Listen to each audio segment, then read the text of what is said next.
ಮಂತ್ರಿಗಳಲ್ಲಿ ಹೋದಾಗ ಪ್ರಧಾನಮಂತ್ರಿಗೆ ಆ ಶ್ರೀಮಂತ ಕೈ ಮುಗಿತಾನಂತೆ. ಯಾಕಂತ ಹೇಳಿದ್ರೆ ಅವರ ಕೈಯಲ್ಲಿ ಅಧಿಕಾರ ಉಂಟು ಅಂತ ಹೇಳಿ. ಹಾಗೆ ಪ್ರಧಾನಮಂತ್ರಿಗಳು ತನ್ನ ಗುರುಗಳ ಬಳಿಗೆ ಹೋದಾಗ ಗುರುಗಳಿಗೆ ಕೈ ಮುಗಿತಾರೆ. ಯಾಕಂತ ಹೇಳಿದ್ರೆ ಅವರ ಹತ್ರ ಜ್ಞಾನದ ಸಂಪತ್ತು ಉಂಟು ಅಂತ ಹೇಳಿ.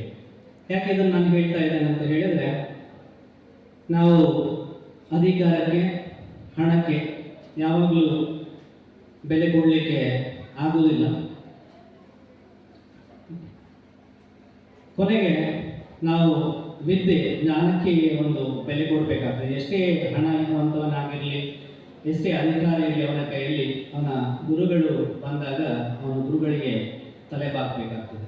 ಸೊ ಅಂತಹ ಗುರುಗಳು, ವಿದ್ಯೆಯನ್ನು ಕೊಡುವಂತಹ ಗುರುಗಳು, ಶಿಕ್ಷಕರ ಒಂದು ಪಾತ್ರ ಈ ಒಂದು ಸಮಾಜದಲ್ಲಿ ಬಹಳ ಮುಖ್ಯವಾದದ್ದು.